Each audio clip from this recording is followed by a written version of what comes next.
dia, pessoal, tudo bem? Vamos para a nossa aula de hoje? Ela será sobre a correção das atividades das páginas 77 a 81, que fala sobre fórmulas e generalizações. Então, na página 77, tá? Nós temos a questão 41, que pede para usar a fórmula da densidade, tá? Então, vamos relembrar a fórmula da densidade? Densidade igual a massa sobre volume. D de densidade, M de massa e V de volume. Letra A. Ele pede a densidade da água, sabendo que 200 centímetros cúbicos de água pesa 200 gramas. Bom, ele está te dando o volume e a massa. Basta substituir na fórmula que eu vou ter densidade igual a 200 dividido para 200, que vai dar 1 grama por centímetro cúbico. Na letra B, ele pede a densidade do óleo, sabendo que 200 centímetros cúbicos de óleo pesa 184 gramas. Também está te dando a massa e o volume. Substituindo na fórmula, eu tenho densidade igual a 184 dividido para 200. Fazendo essa divisão, eu tenho 0,92 gramas por centímetro cúbico. Na página 78, eu tenho a questão 42, que diz o seguinte: usando uma balança e uma vasilha graduada, Maurício, que é cientista, verificou que 60 gramas de álcool ocuparam um volume de 75 centímetros cúbico. Aí ele pergunta qual é a densidade do álcool. Mesma situação, está te dando massa, está te dando volume. Substituindo na fórmula, nós temos densidade igual a 60 dividido por 75, que é igual a 0,8 gramas por centímetro cúbico. Na letra C, diz o seguinte: sabendo-se que a densidade da platina é de 21,4 gramas por centímetro cúbico, qual é o volume de uma placa de platina cuja massa é de 2.675 gramas? Pronto, ele está nos dando a densidade e a massa, quer saber o volume.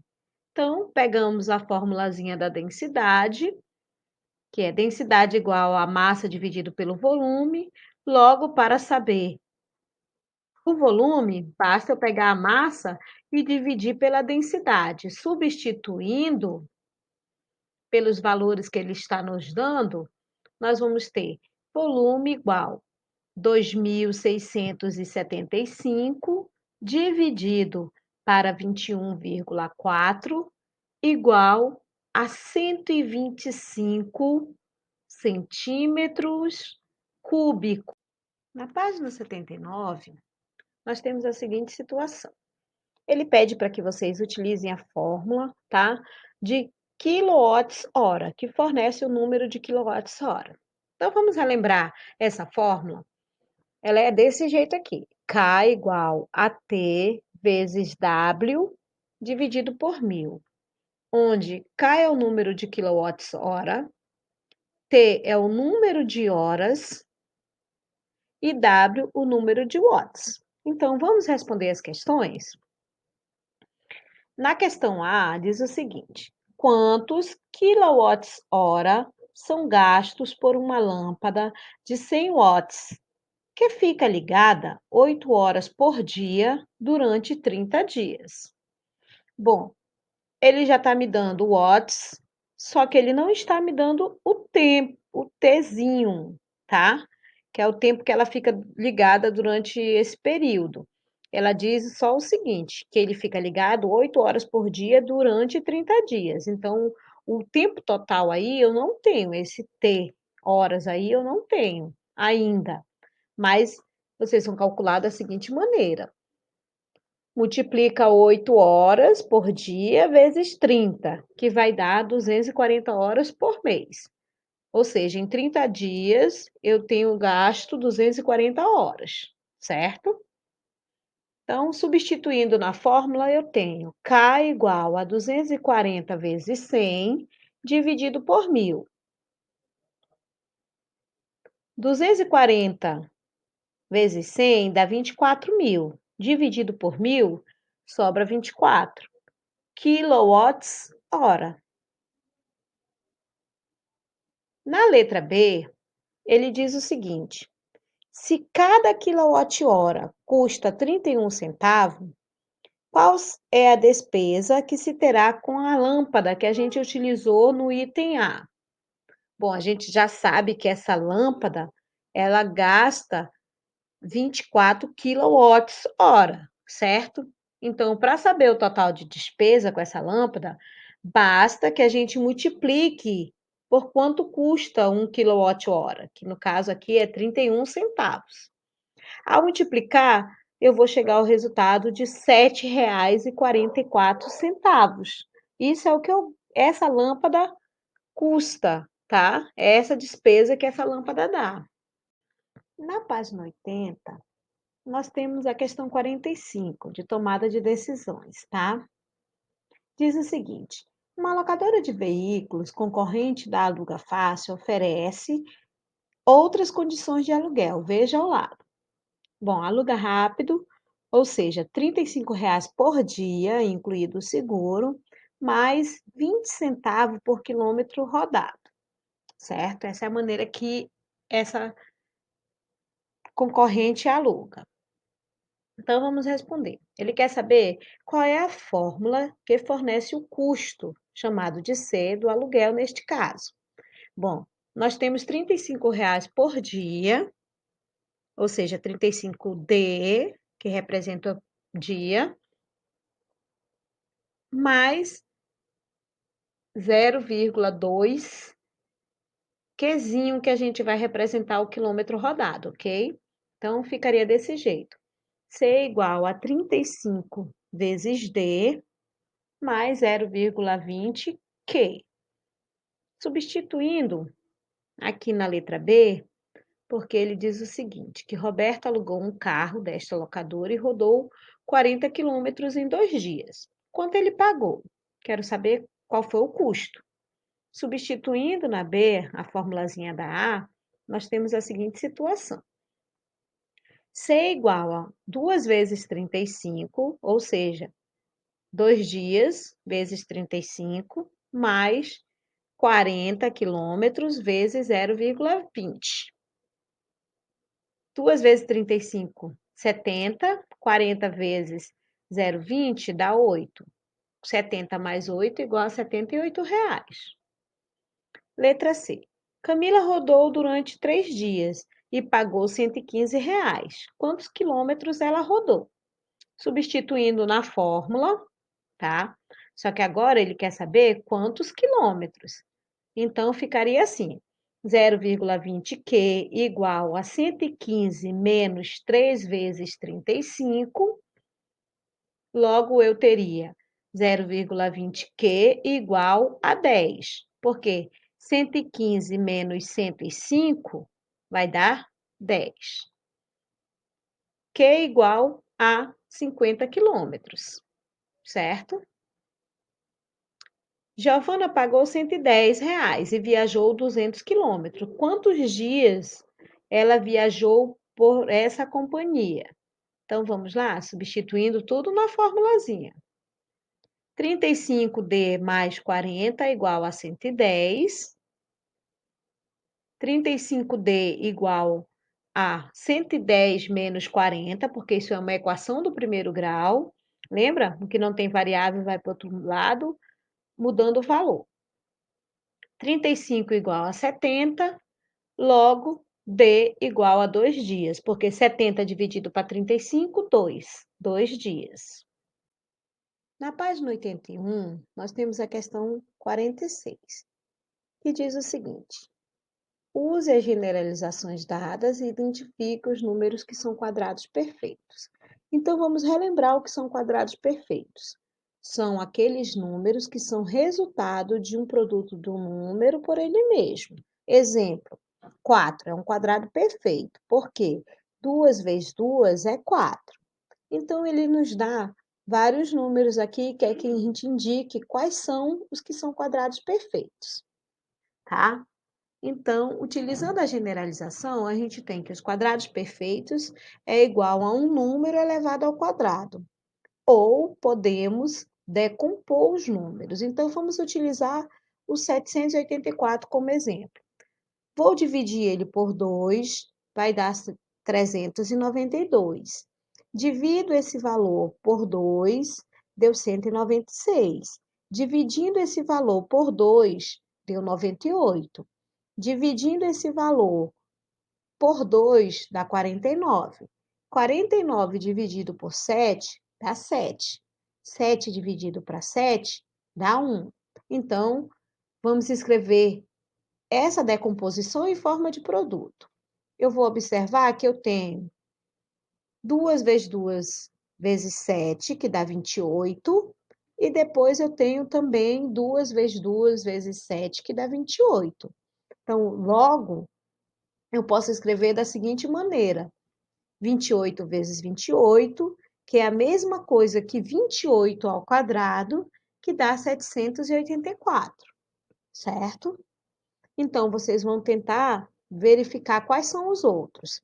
Uma dica importante: os números que podem ser quadrados perfeitos, eles tendem a terminar em 0, 1, 4, 5, 6 e 9, certo? Na casa das unidades. Então, o resultado dessa questão é o seguinte: 784, que é 28 ao quadrado, 9.801, que é 99 ao quadrado, e 4.225, que é 65 ao quadrado. Ainda na página 81, eu tenho a questão 47, que pede para que a gente continue utilizando as generalizações para responder as questões abaixo. Aí ele diz o seguinte: o dobro de um número par é par ou ímpar? Bom, primeiro, para que eu tenha um número par, é necessário que eu tenha o dobro do número, ou seja, 2n, certo? Então, para que eu tenha o dobro do número par, teria que ser 2 vezes 2n, que daria 4n. Então, eu sempre vou ter um número par. Letra B. O dobro de um número ímpar é ímpar ou par? Bom, vamos lá. Para obter um número par, eu preciso de 2n's. Então, para que esse número seja ímpar, eu tenho que ter 2n mais 1. Ou seja, ele está pedindo o dobro de um número ímpar, 2 vezes 2n mais 1, que daria 4n mais 2. Ou seja, o resultado dessa questão seria sempre um número par. Não entendi, tia. Então vamos lá. Vamos dar um exemplo. Um número ímpar. Vou utilizar o 3, certo? Então, para ser o número 3, eu teria o quê? 2 vezes n, ou seja, 2 vezes 3, 6, mais 1, 7. Me deu um número ímpar, certo? Mas ele quer o dobro do número ímpar. Do dobro de 7, 14. Me deu o resultado par. Deu para entender? Letra C. O sucessor de um número par é par ou ímpar? Então, vamos lá. Como é que eu escrevo o sucessor de um número par? Nós já sabemos que para ser um número par precisa ser 2n. Então, para ser o sucessor desse número, é necessário que ele seja o quê? Bora lá, vamos lá, gente? 2n mais 1, tá? Então, ele vai ser ímpar. Por quê? 2 vezes 2 4, porque o número n é 2, então vai dar 4. 4 mais 1, 5, e 5 é ímpar. E na letra D, pergunta o seguinte: a metade de um número par é sempre par? E aí, gente? É? Não, nem sempre vai ser par. Por exemplo, 6 dividido para 2 deu 3. 3 é ímpar. Ah, outro exemplo, 10. 10 é um número par. A metade de 10, 5. 5 é um número ímpar. Então, nem sempre vai ser par. Por exemplo, 12. 12 dividido para 2 dá 6. 12 é um número par, dividido para 2 deu 6. Mas como existe casos que vai dar número ímpar, então nem sempre a metade do número par vai ser par. Ainda na página 81, tem a questão 48, que diz o seguinte: use a expressão algébrica para representar. Na letra A, eu tenho o dobro do número x mais a metade dele. Então, como é que eu represento isso? 2x mais x sobre 2. Letra B. O fato de que, mudando-se a ordem dos fatores, o produto não se altera. Então, vamos lá. X vezes y igual a y vezes x. Letra C. A diferença entre o triplo do quadrado do número y e o dobro do seu cubo, como é que eu represento isso? 3 vezes y ao quadrado menos 2 vezes y ao cubo. Letra D. O quociente do dobro do cubo do número inteiro A, onde A é diferente de menos 1, pelo sucessor de A. Como eu escreveria isso? 2A ao cubo dividido por A mais 1, certo? Letra E. A soma do inverso do número positivo m com a raiz quadrada desse número. Então, o inverso de um número, 1 sobre m, mais a raiz quadrada de m. O quadrado da diferença entre os números x e y. Então, eu tenho x menos y dentro do parêntese elevado ao quadrado. Então, gente, encerrando nossa aula de hoje e vamos aguardar ansiosos a nossa próxima aula. Tenha uma boa tarde.